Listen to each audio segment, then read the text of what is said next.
Цифровой профсоюз водителей. 2000 резидентов. Более 20 тысяч долларов фонд. Присоединяйся. Мы своих не бросаем. Всем привет! И тема сегодня у нас пойдет о самом длинном дорожном тоннеле в мире. И да, сразу, кто хочет перейти к самому тоннелю, спускайтесь в описание, переходите по эпизоду к этому моменту. Вот. Ну, а я включаю, как всегда, дорогу и начнем говорить. Поехали. И мы с вами движемся по 33-й дороге в сторону 16-й дороги, которая, собственно, приведет нас к самому большому тоннелю. И, естественно, это направление у нас, кто уже следит за моим каналом, направление Бергена. И почему видео будет и длинным, и разделено, так сказать, на две части? Потому что первая часть у нас будет 16-я дорога. По ней я поеду полностью по всей 16-й. То есть мы будем подниматься на перевал по 16-й дороге. У меня есть уже видео, где мы поднимались по 52-й, по 51-й, по 7-й, и сейчас у нас 16-я. Поэтому сегодняшний день я буду ехать по 16-й дороге. Скорее всего, успеем мы с вами подняться в перевал до темноты. Ночлежка. И следующий день уже у меня будет, собственно, сам тоннель. Ну, а у нас будет такая игра красками сегодня. Посмотрим, какие у нас будут цвета, какие пейзажи. Сейчас такой вот желто-зеленый. Поля еще зеленые. Не везде убрали урожай. И посмотрим, что будет у нас на самом перевале. Какая будет там температура утром. Хотелось бы сейчас рассказать о том, что происходит на моем канале. Как вы все заметили, выходят обучающие, так сказать, ролики. Профкурсы дальнобоя я их назвал. И да, я сейчас хочу просто завершить эту серию роликов. То есть я это планировал, я это начинал их снимать. Было у меня первых 3 ролика, как стать дальнобойщиком, там, как собирать, какие с собой брать вещи, как разговаривать с работодателем. И сейчас я дополню этот курс, то есть, и в принципе поставлю на нем точку. Ну и потом, может быть, если что-то будет полезное и интересное, я буду дополнять. Вот, поэтому по понедельникам и средам будут выходить еще пару недель эти ролики. А по субботам, как сейчас вы смотрите, уже будут мои полноценные путешествия такие, такого вот формата. Вот.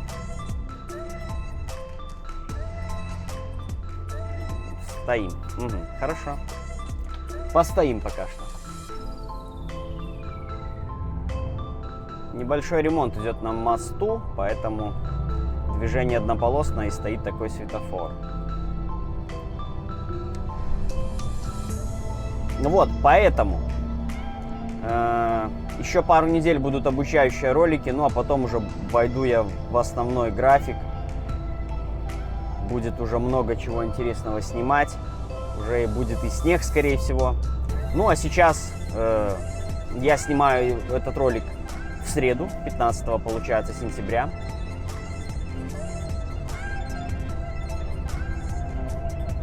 Тоже спонтанное решение.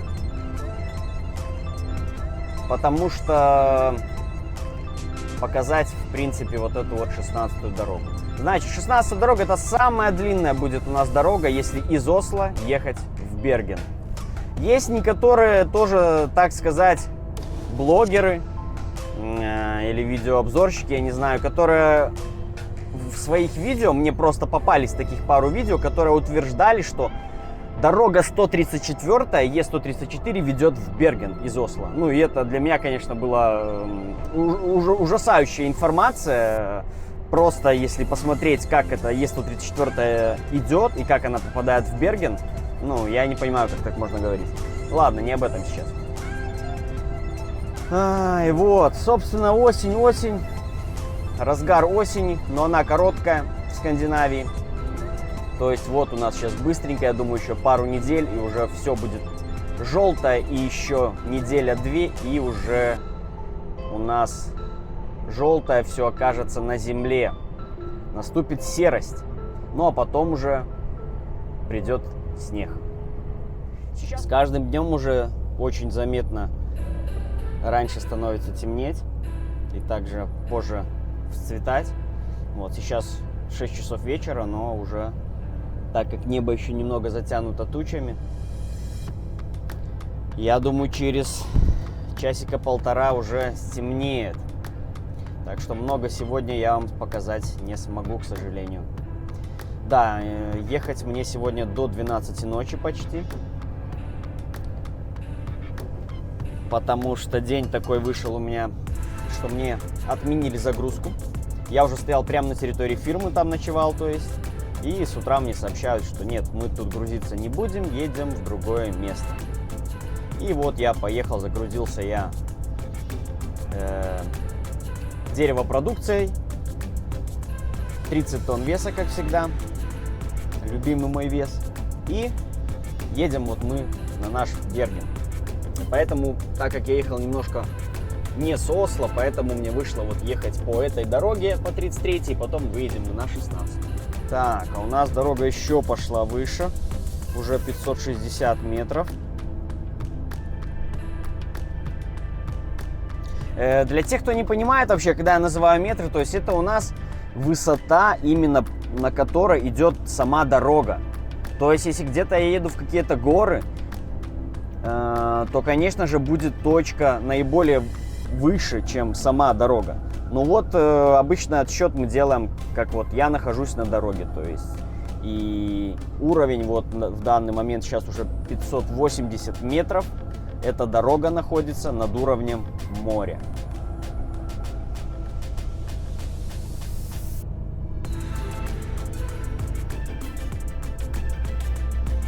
Пишите в комментариях, что вам это напоминает.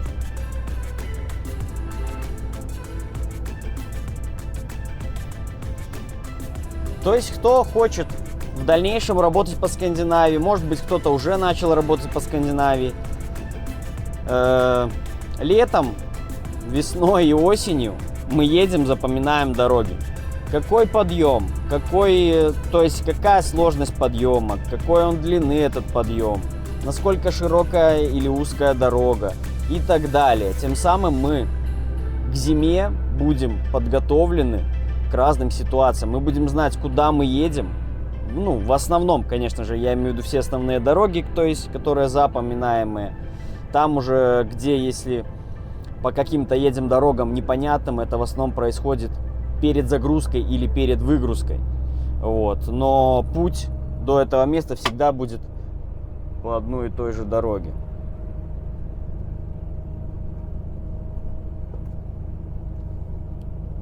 Так и здесь. Я теперь буду знать, что 33-я затяжной, длинный, но не сильно острый подъем.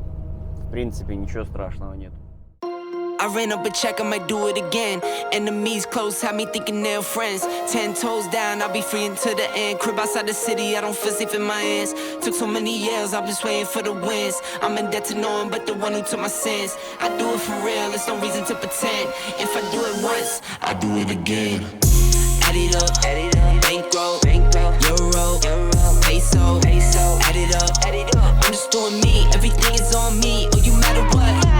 Add it up, bankroll, euro, peso, add it up. I'm just doing me, everything is on me. Oh, you matter what? Add it up. Told her if it's all me, everything is on me. Gon' back it up. Matter what? Told you I'ma do me. Why you hating on me? It's not adding up. I do roll like a Mack truck, country heart. I might cop a farm and go act up. Lot of scars, I was cold-hearted, now I'm backed up. Keep it real, I do this once a month. I don't rap much. I just take the money and go stack up. Only buying car to get tatted up. All that other bull, it don't matter much. You only climb me, I put the ladders up. No fault, I done doubled up on the workload. I think I fell in love. Так, Берген. Следующий у нас город Фагернес. Then we lay low. Add it up, bankroll, euro, peso, add it up. I'm just doing me, everything is on me. Oh, you matter what? Add it up, bankroll, euro, peso, add it up. I'm just doing me, everything is on me. Oh, you matter what? Add it up. Told her if it's all me, everything is on me, gon' back it up. Matter what? Told you I'ma do me, why you hating on me? It's not adding up. Add it up. Told her if it's all me, everything is on me, gon' back it up. Matter what? Told you I'ma do me, why you hating on me? It's not adding up.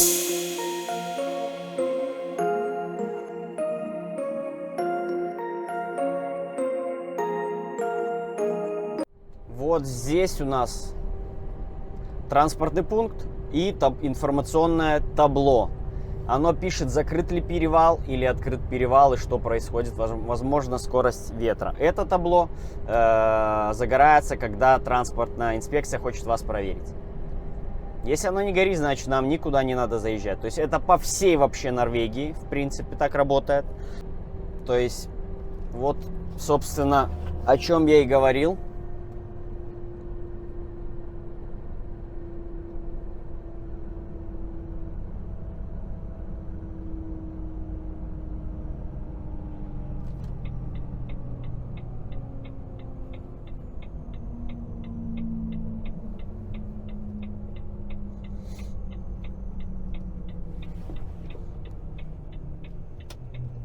Проверочка. Скучно им стало, посмотрели по камерам, решили они меня проверить.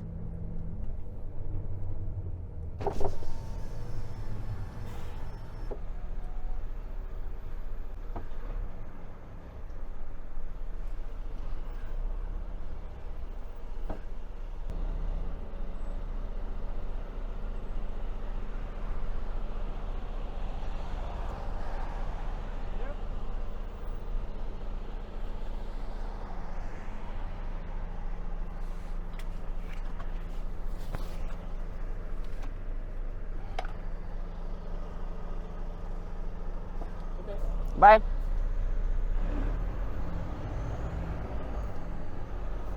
Что ж, просто меня по весам провели. Ничего особенного. Посмотрели нагрузку на каждую ось. И я сравнил просто со своим компьютером. Точь в точь у меня выходит. Как на компьютере, так и по факту получилось. Сейчас начинается у них сезон у транспортников, когда уже начнут проверять резину, в каком состоянии резина, какая толщина протектора. Угу. Но об этом поговорим мы с вами позже, когда я буду рассказывать о подготовке к зиме. То есть на этом маршруте сейчас у нас и Гудванген, который я снимал, и Твиндефоссен, который я снимал. Я все это выложу, весь этот маршрут, по которому я сейчас еду, все, что я снимал. Я там на этих местах не буду делать никакие, не обращать, то есть, внимания на это, не останавливаться. Я сброшу все ссылки в описании, переходите, кто не смотрел, смотрите. Красивые очень места, как и Гудванген, место отдыха, как и водопад Твиндефоссен, многоступенчатый. И тем более сейчас, в этот период, он очень слабый, этот водопад. Я как раз его снимал, когда было конец мая, наверное, или когда я его там снимал, когда он был очень мощный, за счет того, что большое количество снега таяло на горе.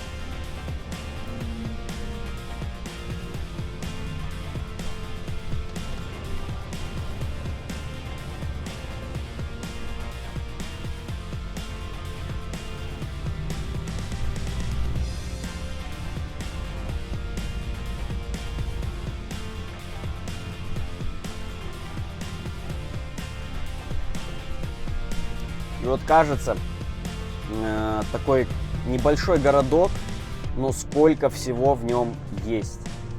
И торговые центры, и автосалоны, заправки, музеи и всякое-всякое. Но домики все вот такого вот стандарта. И вот моя заправка, но она для легковых. Автомат написано. То есть, значит, нету здесь магазинчика, она мне не подходит.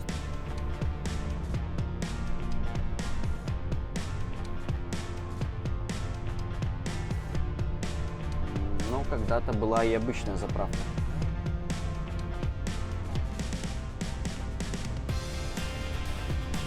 Вообще, в принципе, вот за исключением этого города, в основном, когда такие маленькие городочки или большие деревни проезжаешь, все основное внимание будет на центральной улице, собственно, по которой, в принципе, я и езжу обычно. Все будут кафешки, магазинчики, сидеть, то есть летом отдыхают, сидят люди. Зимой тоже они сидят.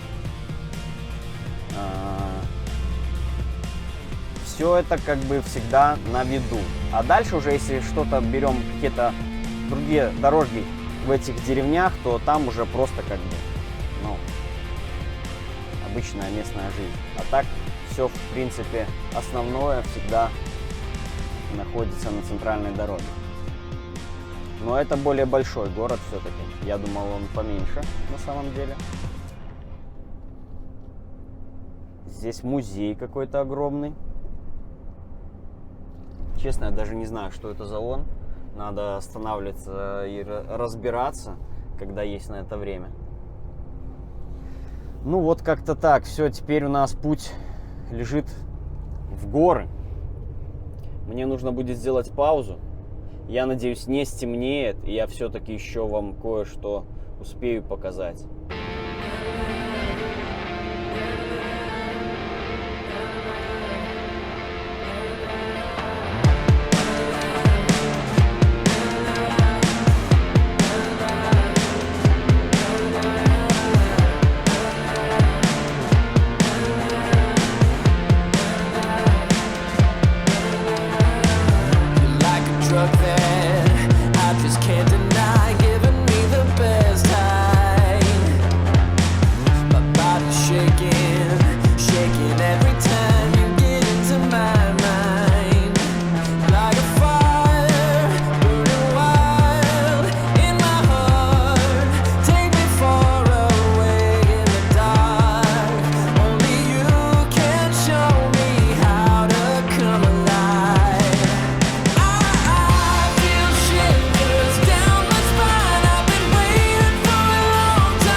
Так, остановился я сделать 45 минут, и я думаю, когда я уже закончу свою паузу, уже стемнеет. Поэтому завтра сразу же с рассвета я включу уже камеру, вот, и мы продолжим наш путь в сторону Бергена. Вот. Ну, остановился я тоже сейчас на паузу в живописном таком месте.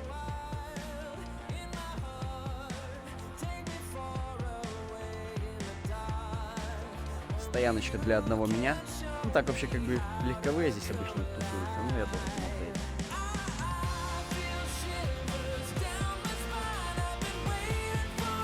В общем, в Норвегии что не остановка, то красивое место. Поэтому не переключаемся.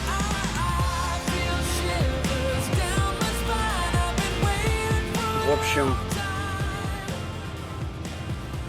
попал я ночью на объезд, закрытые тоннели, и едем мы в Колоне. Высота, в начале знак стоял 3,2, и сейчас ровно по центру, жуть какая-то.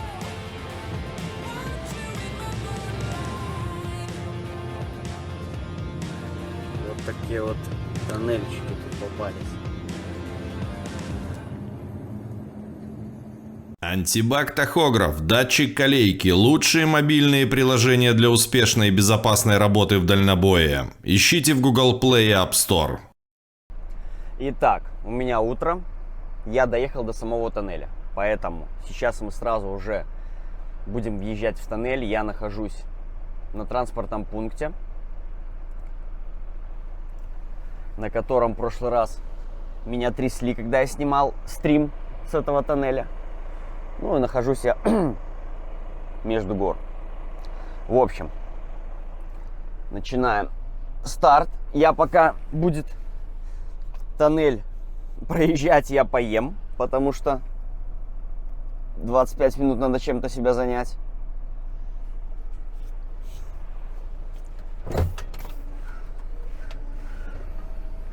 Сделал себе также кофейку.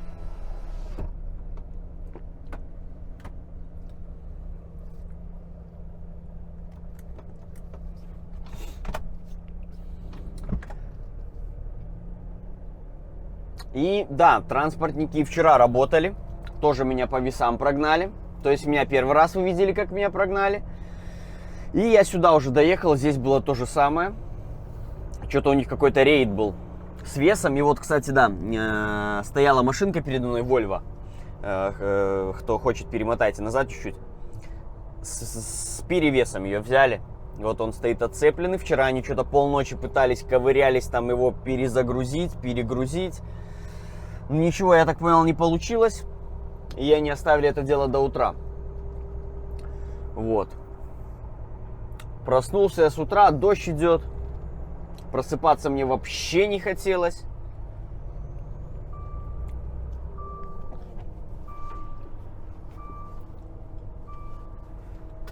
И за счет того, что все затянуто, не сильно оно хочет расцветать.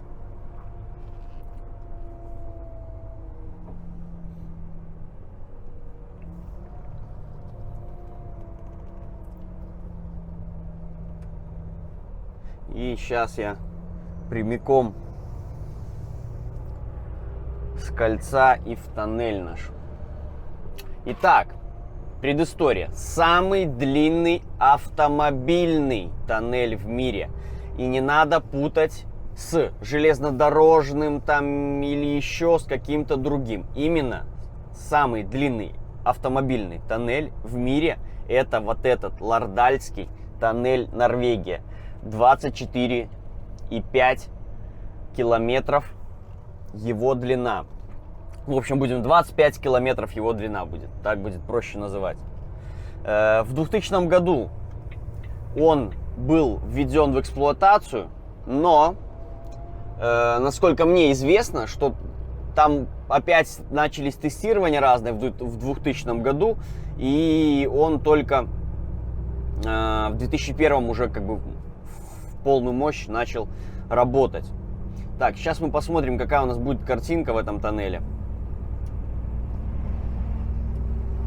И что вообще и как. В принципе, я думаю, неплохо. Интересно, у нас половина темная, половина светлая, но это такой тоннель, ребят. Это не свет, ничего, это он так вот сделан. Установлены в тоннеле радары на скорость, но я не понял, где они стоят. Я до сих пор ни одного нигде не нашел. То есть, возможно, просто стоят знаки для запугивания. Тоннель начали строить в 1992 году. Начали его строительство сразу с трех сторон. То есть, с одной стороны тоннеля начали, то есть горы, с другой стороны горы, и рыли параллельный тоннель с вентиляцией. И то есть задача была встретиться как-то всем в одной точке в итоге. И это получилось с разницей в полметра. Вот такой вот интересный факт. Значит, как тоннель бурился, делалась толщина, пробивалась горной породы 5 метров и залаживалась взрывчатка весом 500 килограмм. Ну вот немножко представляете, да, 5, то есть на 5 метров толщины горной породы уходило 500 килограмм взрывчатки. Из этого взорванного получалось у нас 500 кубометров раздробленной скальной породы. Вот, и мы уже быстренько подъезжаем к первой главной достопримечательности этого парома. Тьфу ты, блин. С утра у меня не работает дикция моя. Вот, подъезжаем мы к первому островку отдыха, релаксации цветному. сзади машин нету, я сбавлю скорость, чтобы мы помедленнее его проехали. Ну и я, конечно же, думаю, сейчас качество уже в 1000 раз лучше, чем было записано на стриме.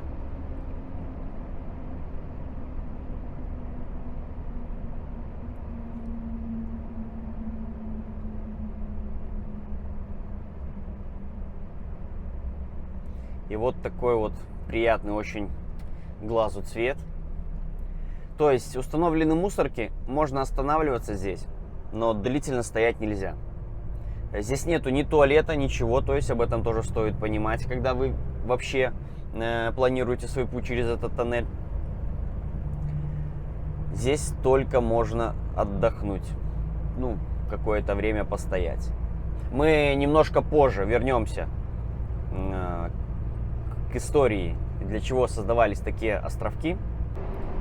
Итак, ребят, обо всем по порядку давайте. И, наверное, хочу я сразу отметить в этом тоннеле, что здесь самая крутая система вентиляции вообще в мире. И первая была она придумана в этом тоннеле.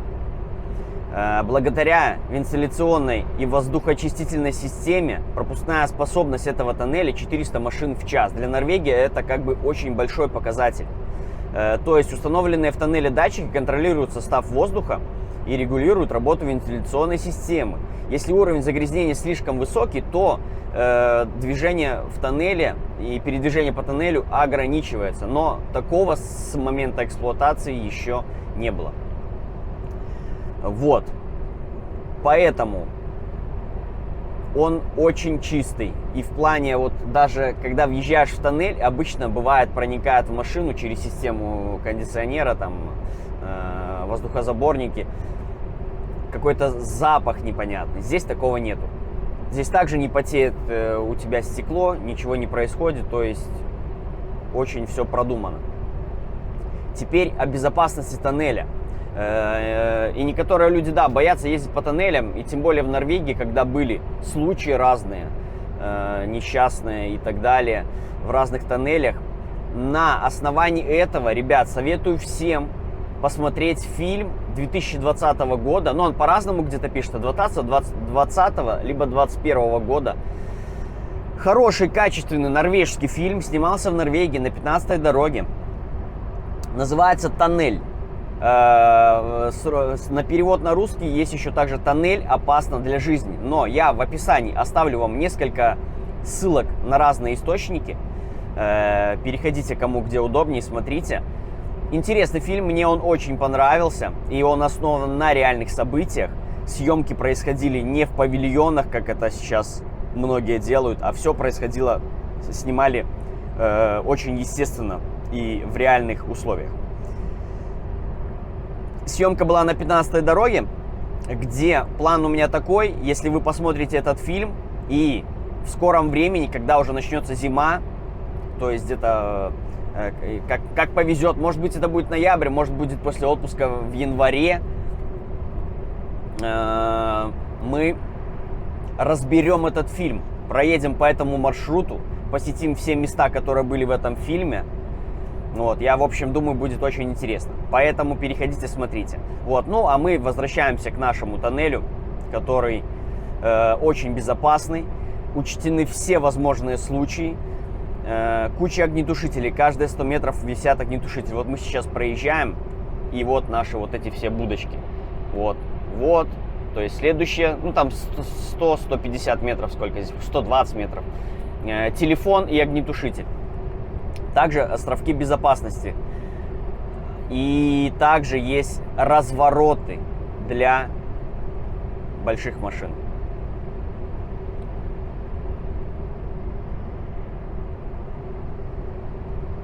Спецтоннель наш находится на дороге Е16 между Осло и Бергеном.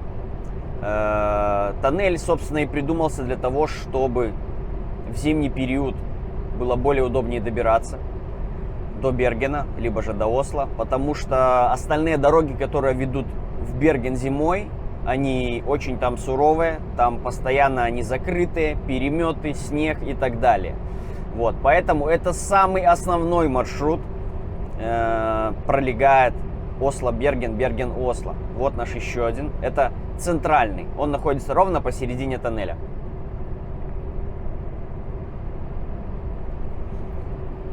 Вот. И поэтому, конечно же, этот тоннель должен был быть со временем. И он очень упростил многим норвегам жизнь, так сказать.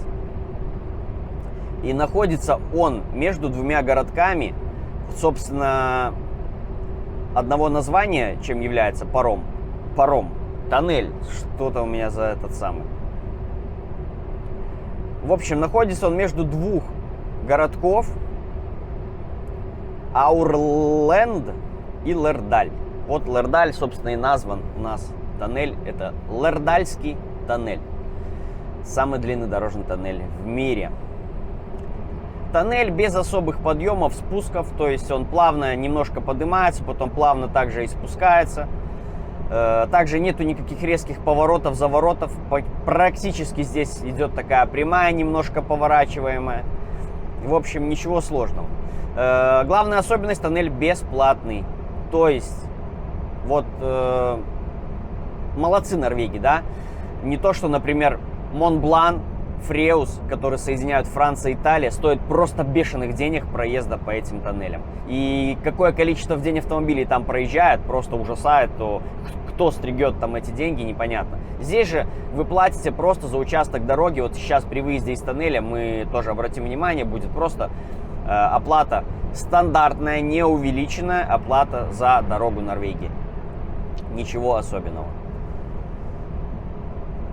Стоимость этого тоннеля была на момент 2000 года 120 миллионов евро. 120 миллионов евро, так? Ну, то есть, на тот момент, на тот год, это, конечно, сумма была огромная. Но если бы сейчас, например, такой тоннель строился, то, я думаю, стоимость это была бы увеличена где-то в раз 10. И здесь мне интересно, да, напишите в комментариях, как вы думаете, сколько бы стоила постройка такого тоннеля подобного хотя бы 10-километрового? И сколько стоило в Сочи вот эти тоннели, какие там были бабки вбуханы, сколько бабла там растянули чинуши по карманам и все остальные. И если сейчас построить в России такой тоннель, во сколько он обошелся бы денег? Напишите свое мнение в комментариях, очень интересно будет почитать. Здесь же, понятно, в Норвегии я исключаю, что деньги какие-то тянулись по карманам, то есть это чистая его стоимость. Это была трудная работа пробить гору, которая километр высотой. То есть можете представить, я вам скину ссылку в описании, как всегда, где будет маршрут и конкретно где находится этот тоннель, в какой части, и вы посмотрите. То есть, ну и вот я вам сейчас показал с утра, в принципе, гора, которая передо мной была, мы в нее, в принципе, и въехали. И мы подъезжаем к третьему нашему островку, месту отдыха, релаксации. И немножко история про эти места. В общем, одна из основных задач проектировщиков состояла в том, чтобы ехать по тоннелю было приятно. Тогда бы водители чувствовали себя спокойно и была бы обеспечена безопасность движения. С этой целью к оформлению интерьера тоннеля были привлечены психологи из научно-исследовательного института, специализирующиеся в области транспорта, и дизайнеры по свету. Использовались также особые тренажеры для водителей. Вот так. И вот эти места, как говорят местные, что вот вы въезжаете, некоторые, точнее норвеги, просто едут в этот тоннель, чтобы вот минут 10, так сказать, порелаксировать в этих местах. Ну и, конечно же, разгрузка для тех, у кого проблемы там, как там правильно это называется, клаустрофобия, там, боязнь темноты, боязнь замкнутых пространств. Ну, потому что реально многим будет тяжело проехать 25 километров в замкнутом пространстве. Вот. Тоннель очень хорошо освещен, как вы видите. То есть на протяжении всего маршрута он очень классно освещен. Также тоннель при въезде и выезде контролируется камерами То есть, если машина въезжает и через там 30 минут она не выезжает, то служба безопасности начинает проверять, в каком участке тоннеля эта машина находится. То есть, если что-то с ней случилось, ее быстро, машине этой быстро окажут помощь, ее эвакуируют из тоннеля, если она сломалась. Если же что-то с человеком случилось, то очень тоже быстро приедет и скорая, и милиция, то есть проверят, что с человеком, и спросят, в порядке ли с ним все. На этом уровне к этим моментам Норвегия относится очень крайне ответственно. Я считаю, это самые вообще к здоровью, это самые ответственные люди в мире. То есть есть такие истории, как на истребителе заболевшего норвега там из сложных погодных условий на военном истребителе доставляли в столицу. Где-то мне попадалась статья, я постараюсь как-нибудь ее найти. Вот, значит, ребята, переходите в Facebook, в мою группу, где постоянно, ежедневно публикуются статьи о Норвегии, о Скандинавии. Самые красивые и интересные места, самая интересная и полезная информация. Вот. Группа уже набрала чуть-чуть больше 500 человек, растем, поэтому заходите, поддержите обязательно. Вот, ну и мы движемся к выезду. Да, для многих это счастье происходит, когда они уже видят, все, вот он, выезд, наконец-то.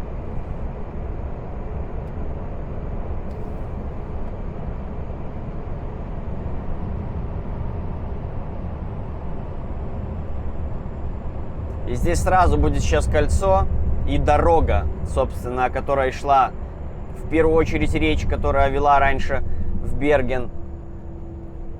50-я, вот это вот. Зимой там не сладко.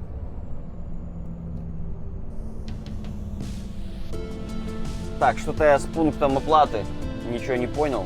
Или это я его проморгал, или его не было вообще. И вот у нас 50-я почему-то закрыта. Очень это странно. Может, там снег пошел? Вот видите, уже середина сентября, а 50-я уже закрыта по каким-то причинам.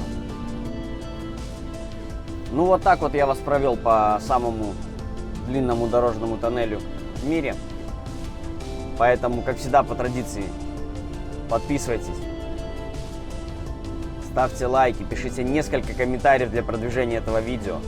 И, значит, не забывайте, в ссылке в описании я вам оставляю самые интересные места этого маршрута. Это водопад Твиндефоссен, многоступенчатый, очень интересный. И также Гудванген, место для отдыха Гудванген. Поэтому очень интересное видео. Переходите, смотрите. С вами был Федор. Всем удачи, до новых встреч. Пока.